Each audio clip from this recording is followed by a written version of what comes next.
A Secretaria Municipal de Cultura e Economia Criativa da cidade de São Paulo e a Núclea apresentam Letras Pretas.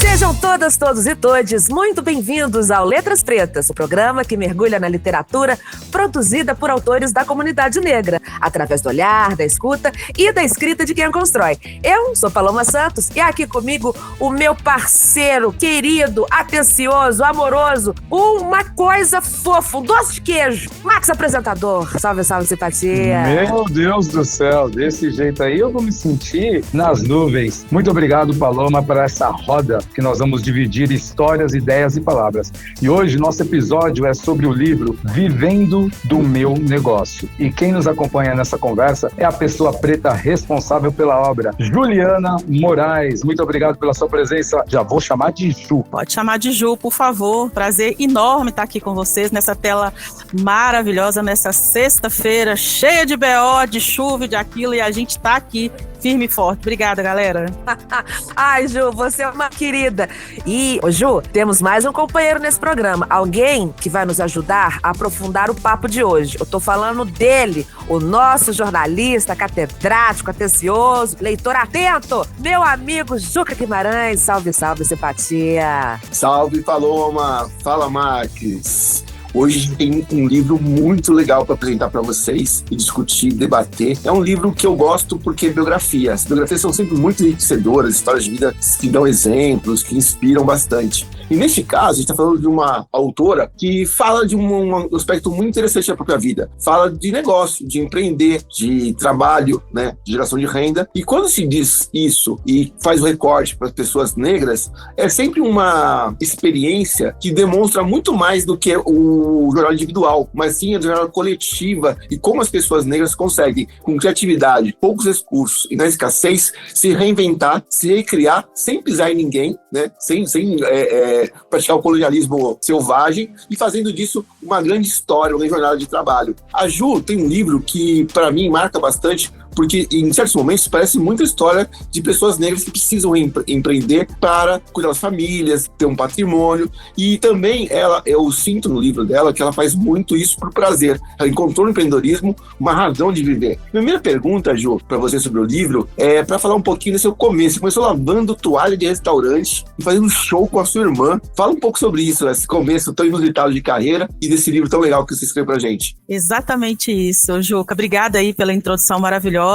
Sim, comecei aos 13 anos lavando roupa pra fora, era assim que falava antes, né? Hoje, pra essa moçada, se a gente falar lavando roupa pra fora, ele vai te perguntar, não tem máquina de lavar? Eu vou dizer, não, na minha época não tinha máquina de lavar, né? E eu tinha um sonho muito grande, que era de conhecer a praia. E aí, filha de um pedreiro, de uma manicure, falei, como é que eu vou fazer pra conhecer a praia? Trabalhando. Então, fui trabalhar lavando roupa pra fora. Quem conhece BH, eu saía de Santa Luzia, ia pra Santa Teresa, buscava as toalhas do restaurante 2 vezes por semana e entregava. Juntei um dinheirinho, fui pra praia. Quem não conhece Cabo Frio, né? Mineiro não gosta de Cabo Frio. E foi pra lá que eu fiquei 21 dias, curti a melhor férias da minha vida. Só cometi um erro, sabe, Juca? Não passei protetor solar, então você sabe, deu ruim. A pele estourou todinha, mas valeu a super experiência. Bom, caminhando um pouquinho pra frente, você disse, né? Fiz show, sim. Eu me emancipei aos 17 anos para assinar cheque da empresa a qual eu já era sócia. E aí, fomos fazer show business, mas a gente não tinha capacidade técnica, intelectual, emocional para sermos sócias de uma empresa que já tinha um mercado tão grande, enfim. Aquela que fazia Axé Brasil aqui em BH, quem conhece? Enfim, fomos sócias e quebramos no segundo show. Foi um fracasso total, financeiramente falando. Isso durou mais ou menos 10 anos pagando dívida, e nos recuperamos e voltamos para o mercado de trabalho, enfim. Recuperamos depois desse tempo todo e seguimos. E hoje eu estou empreendendo de novo, você acredita? O bichinho não deixa de me picar. Legal. E é bom que isso foi com sua irmã Luciana, né? Essa fase aí de agendar shows, programar shows e tal. E mesmo quebrando, né? Passando tanto perrengue assim com o negócio de show, vocês eram que são boas irmãs, né? Então o laço familiar não rompeu por isso, né? Quebraram, continuaram irmãs. Fala um pouquinho dessa coisa de empreender num ramo que dá certo, que dá dinheiro, né? Você vê dinheiro fluindo, mas que você não consegue tirar o lucro. Qual que é o erro que as pessoas cometem num ramo assim? Você era muito nova na época, claro, né? Mas conta um pouco como que é isso no mundo do empreendedorismo. Você não percebe que tá tudo tudo ruim quando parece que tá tudo bem. Quem vai no show nunca vai saber, né? Vai achar que a plateia tá lotada, o auditório tá lotado, quem é do show business, quem é do teatro sabe. Que nem sempre casa lotada é sinal de dinheiro no bolso. E a gente não tinha a menor noção com relação a isso. Às vezes os custos são muito mais altos. E quando você faz um show, um evento grande, contando com bilheteria, pode saber que você vai passar por períodos bem complicados. Porque a gente tem que buscar patrocínios, parcerias, e não simplesmente depender de bilheteria. Esse foi o nosso maior erro. Como a gente era muito imatura para esse meio, e também não encontramos um anjo que pudesse nos falar, olha, não cai nessa não, que bilheteria não cobre. E o show estava muito cheio, mas a bilheteria não cobriu. Quebrar faz parte de quem vai empreender, e quebrando a gente aprende muito mais do que acertando. E levamos isso para uma vida. Hoje, Luciana, minha irmã, é uma grande empresária aqui na nossa cidade, tem uma casa de noivas que faz o dia da noiva, o dia do noivo, e hoje eu sigo a minha trajetória profissional com palestras, mentorias e consultorias. Esse episódio de show nunca saiu da nossa vida empreendedora, ou seja, como CLT. É uma experiência que a gente vai levar para o resto da vida. Sempre pulverizar o risco para evitar justamente ter essas surpresas. Na verdade, não pulverizar o risco, calcular o risco do negócio. Nós não calculamos o risco do negócio. Hoje eu tenho total noção que se para empreender, você tem que calcular o risco do negócio. E a gente não calculou risco nenhum, a gente simplesmente foi. Esse evento, porque assim, para quem tá acompanhando a gente, né, a Ju comentou sobre a Axé Brasil, eu vou tentar dar uma dimensão para quem não conhece Belo Horizonte, esse evento que era muito grande aqui na região, é praticamente um show da Madonna em Copacabana, né, em volume, tamanho, sucesso, expectativa. Então é uma estrutura muito grande. Então essa história traz muitos aprendizados, né, e aí você tá trazendo que com os seus erros você conseguiu trazer então um conhecimento, maturidade para empreender é uma coisa que hoje é o que as pessoas mais estão buscando, né, Ju? Com certeza. E a maturidade, ela vem à medida que você vai transitando por outros ambientes. A maturidade não vem com você atuando somente num ramo sem transitar nos outros ambientes. Que a gente pega também, além da maturidade, a maldade, porque todo segmento tem aquelas pessoas que estão com você ou buscam parcerias pro bem e tem aquelas que estão pro mal, que só querem ganhar o dinheiro e o que vai acontecer com você? Concordo plenamente com o que você falou, porque eu comecei a cantar rap de adolescente e aí a gente não tinha cabeça de empreendedor e nem imaginava que ia ser empreendedor. Só que eu vivi muitos anos no meio da música, no meio do show e tudo mais. Eu quero te fazer uma pergunta que é a seguinte: o lugar mais difícil de empreender é a parte musical? Eu tenho essa proximidade, eu sou empreendedor em outras áreas agora, mas acho que no ramo da música, no ramo do show, é o lugar com maior risco para se empreender, né? Então, Max, a gente tem 2 pontos dentro dessa pergunta que você está fazendo, inclusive bastante interessante. Tem o ramo de quem faz o show, que é o empresário ali do show business, e tem o ramo de quem vai lá no palco para cantar e entregar a arte. Normalmente essas pessoas que entregam a arte, se não forem bem assessoradas, não tem o viés de entendimento que a arte que ela está entregando é um negócio, e que esse negócio tem que ser muito bem pago. No começo, normalmente, quem está no meio da arte quer mais fazer do que receber, não pensa muito no receber. Perceba que a maioria dos artistas famosos dizem assim: quando eu trabalhava, eu ia pra barzinho e eu recebia um prato de comida e um copo de refrigerante. Eu não tinha noção de que eu precisava cobrar e que aquilo valia dinheiro. E depois que entra uma assessoria, um empresário, a pessoa entende que a arte vale e vale muito. Então, a gente como artista, sozinho, cara, é um BO atrás do outro. Quando você coloca alguém para te assessorar, a coisa muda de figura. Bom, o mundo do show business é um mundo maravilhoso, mas é um meio com pessoas muito boas e outras não tão boas assim.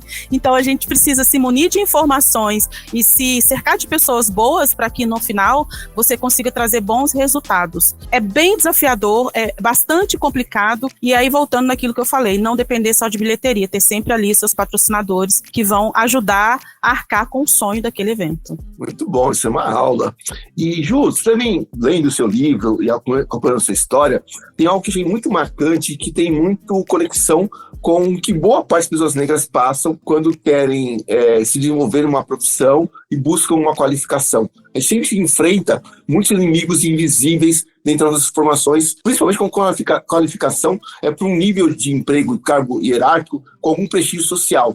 Você fez uma época um curso para comissário de bordo, né? Não sei se na época falava aeromoça, como que era o termo da época. E era um curso onde acho que a maioria das pessoas que faziam esse curso eram pessoas brancas. E aí, depois de formada, com boas notas e tal, você enfrentou um mercado de trabalho nessa área em que a seleção de RH tinha um recorte, um viés racial também. Fala um pouco disso e como que é o peso. A gente pega muito avião, acho que eu, o Max, a Paloma, e é muito difícil ver uma tripulação negra até hoje, em 2025. Conta um pouco dessa história pra gente, de seu sonho. Então, ser comissária de bordo, na época era aeromoça mesmo, Juca, você tá certo? Era um sonho muito de criança, assim, que eu levei pra parte da vida adulta, né? Peguei uma grana que eu tinha, eu sempre gosto de investir em conhecimento. Eu acho que conhecimento não ocupa lugar e é o que transforma verdadeiramente a sua vida. E eu fui fazer o curso de comissário de bordo. Pra quem não sabe, é um curso caríssimo, a gente investe muito e ele tem uma duração um pouco longa. E eu fiz aqui em Belo Horizonte. Assim que eu formei, fui pra São Paulo, passar por alguns testes em algumas empresas. Mas eu não tinha essa noção desse recorte racial. Até porque eu não me enxergava como preta, eu me enxergava como pessoa. A cor da pele, pra mim, era o de menos, né? E eu acho que muitos de nós não nos enxergávamos pretos durante muito tempo da nossa vida. Até porque o mais importante era ser gente do bem, não a cor da minha pele. E quando eu me formei comissária, eu fui junto com as minhas amigas para São Paulo, fizemos uma turma aqui e fomos para passar por vários testes em grandes empresas. Cheguei a conhecer donos de empresa, enfim. E todo aquele processo me marcou muito, porque eu volto para BH de mala vazia, né? Enfim, não consegui entrar em nenhum. E olha que a gente fez um redondinho, né? Todo mundo fez roupa parecida, porque é aquele formato terninho, todo mundo fez maquiagem parecida, que é a maquiagem que tem que ser maquiada, mas não pode ser muito forte. E as minhas amigas passavam e eu não passava. E eu concordei com aquilo de uma forma muito natural. Disse, olha, ok, eu sou pobre, favelada, não tenho tempo nem de chorar, vou voltar para casa e construir minha vida de uma outra forma. E as minhas amigas foram, eu tenho amiga voando até hoje, com 50 e poucos anos, e seguiram a carreira. E daí, 20 anos depois, eu comecei a voar, porque hoje a minha profissão faz com que eu viaje bastante. Eu comecei a perceber, caramba, eu não entrei porque eu sou preta. A minha ficha caiu 20 anos depois. E olha, não foi menos dolorido. Eu chorei quando eu percebi isso. Me doeu muito pensar que no momento que um sonho que era tão maravilhoso de menina, entre aspas, eu tinha 20 e poucos anos, foi cruelmente massacrado por uma sociedade ou por um processo seletivo onde não se incluía a pessoa simplesmente pela cor da sua pele. Hoje eu tenho o privilégio de voar bastante. Juca, como você disse, encontro sim a tripulação mesclada pouco. Piloto preto, nunca vi. Eu pergunto isso muito nas minhas capacitações. Alguém aqui já voou com piloto preto? A pessoa diz, eu voei. Eu falei, você tirou foto? Não. Eu falei, então não acredito, só acredito vendo. É mais ou menos assim. Eu tenho uma experiência, Ju, você contando sua história nessa questão racial é incrível, né? Quando a gente tá lá atrás, a gente é adolescente, eu tô com 51 anos, então quando eu era adolescente, a gente sabia que sofria o racismo, mas às vezes não sabia, né? Agora, eu tive uma experiência com voo com tripulação preta, que eu tive o privilégio, nem falo que é sorte, mas o privilégio de ser um bom profissional como mestre de cerimônia e fui convocado para trabalhar na África do Sul. E aí a empresa que me levou, não vou ficar aqui fazendo patrocínio nem nada, a empresa que me levou me contratou de última hora. E nessa última hora que eles me contrataram, só tinha para voar business, só tinha primeira classe. Então eu falo que eu falo que eu voltei para a África do Sul de primeira classe, com uma tripulação completamente preta. Quando chegou a comissária, negrona, puro suco, e falou assim, o senhor quer suco ou o senhor quer champanhe? Champanhe. É que eu não bebo, aí eu tomei suco. Não. É que eu não bebo. Mas aí o jantar, Juca, sabe o que veio? Salmão, meu parceiro. Então eu voltei daquele jeito. Então nós pretos sabemos que o fundo do poço tem mola. O racismo que você sofreu, olha a diferença que você faz para todos nós hoje. Tem mola. E com isso eu já quero aproveitar e te fazer uma pergunta. Comecei a empreender agora. O que faço eu? Que eu sei que tem no seu livro, mas eu quero o seu conselho. Pesquisa de campo, porque às vezes a gente gosta tanto do que a gente faz, que a gente acha que todo mundo vai comprar, que a gente acha que todo mundo gosta. Empreendedorismo não permite achismo. A gente tem que, da melhor maneira possível, ser mais rígido naquilo que a gente escolhe. Vai empreender, tira o coração e põe no bolso. Para lidar com o mercado, não dá para ser emocionado ou emocional. A gente tem que ser muito racional naquilo que a gente quer fazer. Pesquisa de campo dá trabalho, mas ela vai te tirar de tanta enrascada. Segundo, risco do negócio. Calcule o risco do seu negócio. Quanto tempo você vai precisar dedicar? Qual a grana que você vai precisar colocar nisso? O mercado está absorvendo como, quanto e quando? Quem são as pessoas que podem comprar ou usufruir do seu produto? Público-alvo. Então, 3 pontos que você precisa saber. Quem compra, como compra, quando compra e qual mercado, qual praça que você pode explorar, tá? Ô, Juca, eu fiquei sabendo que a gente ia entrevistar a Juliana. Eu não sabia que era aula não, parceiro. Sempre que fala de biografia, é meio aula. Biografia é sempre assim. As biografias sempre ensinam muita coisa pra gente. E Ju, você continuou depois no livro contando, que aí você entrou no mercado que eu acho muito fácil sobre isso, que é o varejo, ter loja, vender roupa. Porque aí que o comerciante cresce, né? Vendendo coisa pro consumidor, B2C. E você vendeu roupa por muito tempo. E não é só da população negra brasileira, nossa emancipação de luta tem a ver com o empreendedorismo das mulheres que faziam quituteiras, que faziam roupa, que vendiam nas ruas, esse comércio direto, nas feiras. Como foi seu tempo de vendedora de loja? Eu já vendi tanta coisa na minha vida e eu tô querendo voltar a vender, tá? Que eu gosto desse dinheiro picadinho que entra toda hora. Eu acho uma delícia ter esse dinheiro.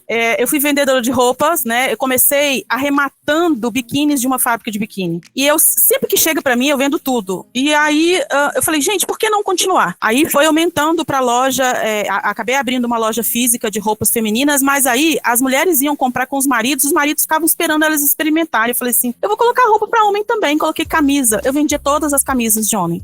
Eu tenho muita sorte de vender. Eu troquei todos os móveis da minha casa, eu não dei nada pra ninguém. Eu vendi todos os móveis. Mesmo com preço mais baixinho, eu consegui vender tudo. Aí as pessoas ficam assim, aqui, se eu te passar isso, você consegue vender? Falo, me dá que eu vendo. Então tem um pouco de sorte nessa coisa de vender e hoje eu me vendo, né? Hoje eu vendo a marca Juliana Moraes, eu vendi roupa, eu vendi bolsa. Vendendo bolsa, eu tirei minha carteira e comprei meu primeiro carro. Então, assim, são experiências de vida, porque eu acho que a primeira, ou se não, a segunda profissão sempre foi vender. Quem vende bem, vende qualquer coisa.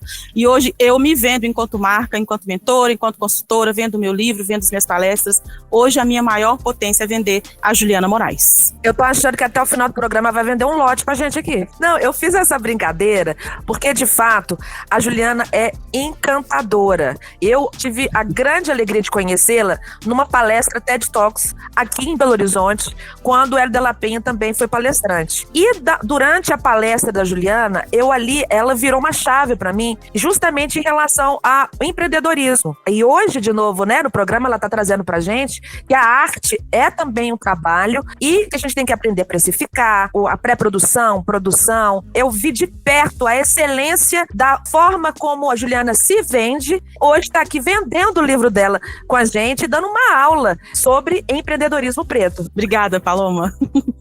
E continuando nessa aula, para você que está chegando agora, este é o Letras Pretas e hoje nós estamos conversando com a autora Juliana Moraes sobre o seu livro Vivendo do Meu Negócio. E aí eu tenho uma pergunta para você, Ju. Você é uma mulher preta, empreendedora e que hoje está dando aula de empreendedorismo para todos nós. Como fazer com que o seu ensinamento pegue na periferia, porque as mulheres pretas de periferia, em sua grande maioria, já são empreendedoras. A mãe faz uma coisinha ali e já vende um docinho aqui, outro docinho ali, para poder ter um dinheiro a mais. Como que a gente faz para chegar até essas pessoas, para que elas consigam entender melhor o mercado e reagir no mercado? Max, hoje eu sou professora na Fundação Dom Cabral, que é uma das maiores escolas de negócio do mundo. E a gente fala sobre empreendedorismo da base da pirâmide, que é o empreendedorismo que nasce dentro das periferias, dentro das favelas, por necessidade e acabam crescendo e tomando um outro formato. Como chegar até essas pessoas falando favelês, Marx? Não adianta eu chegar nesses lugares e dizer stakeholders, CEO, CFO, network. Não dá para eu inventar ou trazer esses termos porque em vez de incluir eu estou excluindo. Não que a favela não seja capaz de entender, mas o rolê de dentro da periferia, ele é tão pesado que ele não me permite conciliar às vezes o sonho de empreender, de matar a fome dos meus filhos e de trazer dinheiro para dentro de casa com a possibilidade de estudar e de ter uma boa formação. Então, quando eu chego como mentora ou consultora, eu tenho a obrigação de traduzir termos técnicos para que essas mulheres consigam entender a gerência e a gestão do empreendedorismo como uma coisa comum. Então, eu procuro sempre trazer exemplos de vida real para que elas consigam adaptar isso à sua realidade e trazer gestão para o seu negócio. E tem dado muito sucesso. Hoje eu atendo negócios periféricos que faturam R$50 mil por semana. Eu acho o faturamento muito foda para um negócio de favela. E sabe, quando a Paloma traz aqui essa experiência de levar o TEDx para o palco do Palácio das Artes com o tema Favela, a potência que você não vê, Max, e é realmente favela, a potência que você não vê. A gente pensa em negócios e a gente pensa em business e a gente pensa em dinheiro sempre com um olhar para médio e grande, não para o pequeno. E esquece que se a gente tirar tudo que circula dentro das favelas, a economia do país vai morrer. Hoje nós estamos falando mais ou menos de 11 mil favelas, 19 bilhões de pessoas que faturam mais ou menos 240 bilhões por ano. E quando eu falo desses valores, eu tô falando, Max, da tia que vende um marmitex, da menina que tá sonhando e vai fazer um cílio, da outra que faz uma unha. Então, são coisas que a sociedade às vezes não olha para esse lugar como um lugar de potência, olha sempre como um lugar de escassez, e a gente está vivendo muito isso agora nesses últimos dias, falando muito de escassez, e a gente precisa falar de abundância. Mas aí, por outro lado, as escolas não ensinam a gente preta a falar de dinheiro, por isso que a gente tem dificuldade de crescer e chegar lá e dar o seu preço. A gente treme nas bases em falar que cobra aquele valor, querendo adivinhar o que o outro tem no bolso. Mas ele não vai conseguir pagar. Cara, se ele não conseguir pagar, ele não vai comprar, porque o meu preço é esse. E é uma coisa muito ligada também ao conceito, né, de valorização da autoestima, que está ligado à humanização, que foi o principal eixo de ruptura do movimento de escravidão no Brasil. O movimento de escravidão no Brasil, que durou 380 anos, foi um momento em que se tirava a humanização das pessoas, né? Isso afetou a autoestima. A gente tem muito pouco tempo de sociedade menos radical em relação às questões raciais, com um racismo ainda muito forte, mas que as pessoas estão gritando contra o racismo com mais amplitude, para perceber essa reflexão, né? Essa reflexão direta que a gente tem da exploração do trabalho, da mão de obra, com a exploração do valor das pessoas, né? Nosso trabalho. Muito bem colocado. E aí a gente precisa perceber muito o que é valor e o que é preço, né? Porque às vezes as pessoas estão muito debruçadas que meu produto vale muito e quando é hora de cobrar existe uma insegurança muito grande. E isso já vem ali desde trás das nossas outras gerações. Eu, como sou filha de uma manicure, minha mãe sempre ensinou que a gente tinha que guardar dinheiro se a gente quisesse vencer na vida. E isso foi para minha na época de criança, adolescência, e levei isso para a vida. Então, essa postura de ter que lidar com dinheiro com responsabilidade não é algo que nos foi colocado de uma maneira assertiva. A gente ajudou a construir o Brasil, a gente ajudou a construir a riqueza, mas a gente não põe a mão na riqueza. Então, são desafios diários que a gente precisa transpor, e aí trazendo um lugar também de entender que a gente abre as portas e deve deixar aberta, né, onde a gente passa, porque infelizmente, aí trazendo uma observação que tem me entristecido bastante, que a gente tem visto pessoas pretas acenderem, abrirem portas e fechar com um cadeado pesado por trás delas e não entra mais ninguém. A gente tem que lembrar que algumas frases ditas, né, uma só puxa a outra, ninguém solta a mão de ninguém, tá todo mundo soltando a mão de todo mundo, tá todo mundo subindo e largando quem tá lá atrás. Então é ter consciência de que a porta que você abriu, por favor, deixa aberta. Tem outras irmãs e irmãos precisando subir e alcançar esse degrau, porque é muito difícil chegar aqui. Bem difícil mesmo. Uma das coisas que você deixou muito evidente no seu livro, ele deixou aqui bem marcado para nós: siga seu sonho. Mas é fácil você seguir o seu sonho? Porque às vezes a gente pode romantizar sem querer, né, Ju? Fácil não é seguir o sonho. Eu comecei muito mais forte pós-pandemia, e aí quando você fala disso de romantizar, tirando a questão de glamorizar o empreender. Porque se eu tô empreendendo, eu não ganho nem o salário mínimo, desiste, vai ser CLT. Cara, não vai dizer que você é empreendedor, ganhando menos que o salário mínimo, não tendo qualidade de vida nenhuma, passando aperto e dificuldade, e isso não é empreender para dizer que, eu sou empreendedor. Então é botar bastante o pé no chão. No meio de todo esse trânsito profissional, eu fui funcionária pública durante 7 anos, funcionária pública municipal e depois funcionária pública estadual. E em agosto de 2022 eu entreguei o meu crachá e deixei de ser funcionária pública e fui trabalhar para mim. Eu fiz uma transição de carreira. E fazer transição de carreira não é coisa fácil. Dizer, eu vou empreender, vou ser dono do meu próprio negócio, vou fazer o meu horário, vou ser patrão, vou ser meu chefe. Gente, não dá para dizer que é tudo mil flores. Correr atrás do sonho, Max, dá muito trabalho, pede-se muita dedicação. Eu posso dizer para vocês que eu trabalho de domingo a domingo. Tem dia que eu termino de dar aula 11 horas da noite e ainda tenho algum relatório para fazer, e no outro dia às 8 horas da manhã eu estou dentro de uma sala virtual. É preciso entender até onde você está disposto a ir para alcançar o seu sonho. Porque se você não está disposto a entregar 12 horas, 14 horas de trabalho, esquece, vai ser CLT, cumpre suas 8 horas, recebe seu salário no 5º dia útil. Porque empreender, independente daquilo que você escolheu fazer, vai te pedir uma dedicação muito maior. A gente não tem 13º, a gente não tem férias, o que a gente tem é um sonho. E se esse sonho der muito certo, a gente consegue tudo. Ô Ju, a gente sabe que quando você vai para palestras, vai para as feiras, falar sobre empreendedorismo, você chega lá e as pessoas devem assustar com você, porque não imaginam que está chegando uma mulher preta. E aí eu quero te perguntar, dentro disso, você encontra muitos empreendedores prontos, pretos, aquela galera que chega ali, que já tá, sabe, tipo tubarão, querendo ganhar de qualquer jeito, mas tem gente preta nesse meio? Ou somente aqueles que a gente sempre vê, aqueles carinha de startup com o cabelinho com o gelzinho para trás, a camisa social? Como que tá esse mercado? Tem muita gente preta no mercado, chegando agora com sangue no olho. Isso está me deixando muito feliz. E o lugar que eu chego, Max, que não tem gente preta, eu já procuro quem é o dono da caneta e já digo para ele, olha, tá faltando gente preta aqui. Recentemente, né, ano passado eu participei de um evento grande aqui em BH, e eu fui só para assistir as palestras. Cheguei, sentei, fiquei no cantinho, e eu olhava para aquele palco e falava, gente, precisa ter uma pessoa preta para falar aqui. Como que eu faço? Procurei o dono. E aí o dono me chamou para uma reunião com outras pessoas, e aí eu coloquei à disposição para ajudar na curadoria, para que ele tivesse representatividade, que o evento estava maravilhoso, mas era um evento de pessoas brancas, e se ele queria trazer representatividade, ele precisava descer a favela. O evento esse ano aconteceu, eu fui pro palco principal, falei de favela, e desci comigo a favela quase toda! E foi Arrepiei toda, tô toda arrepiada, gente. E a gente, inclusive, poderia ficar aqui horas com essa aula que você tá dando pra gente de empreendedorismo, e a gente tá chegando agora num pedaço do nosso programa que é muito especial, inclusive, que é o bate-letra. A gente faz uma perguntinha, você responde de bate-pronto. Podemos fazer? Bora. Então vamos lá. Primeira perguntinha. Defina seu livro em uma palavra. Realização. Defina-se em uma palavra. Potência.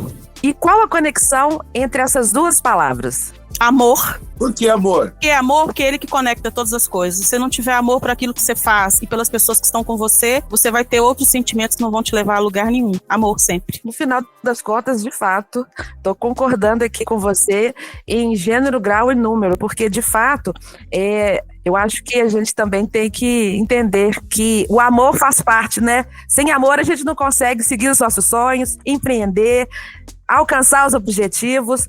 Ai, Ju, você é maravilhosa. Eu sou suspeita, né? Porque eu sou sua fã. Bom, a gente tá triste porque chegamos ao fim de mais um episódio do programa Letras Pretas. Muito obrigada pela generosidade em dividir sua escrita e o seu pensamento aqui com a gente. Agradecemos muito, Lu. E também queremos agradecer ao nosso debatedor Juca Guimarães por mais uma leitura afiada, sensível e potente. Maravilha. É um livro maravilhoso porque tem muita história, né? Muita dedicação, muito esforço pessoal e coletivo, né? E o livro tem muito isso, essas trocas que ela fez ao longo da vida, né? Então lá no livro isso é muito importante, assim. Onde aprender e como aprender também é muito legal. É um livro inspirador e muito potente para quem quer empreender ou para quem quer viver bem também, porque empreender e ser feliz é o segredo de uma vida mais longa, uma vida mais saudável, né? Se vocês me permitirem, eu gostaria de ler a orelha do meu livro para fechar, pode ser? Claro. Por favor. A gente fala muito de consciência negra, mas a gente parece que comemora isso realmente só em novembro, né?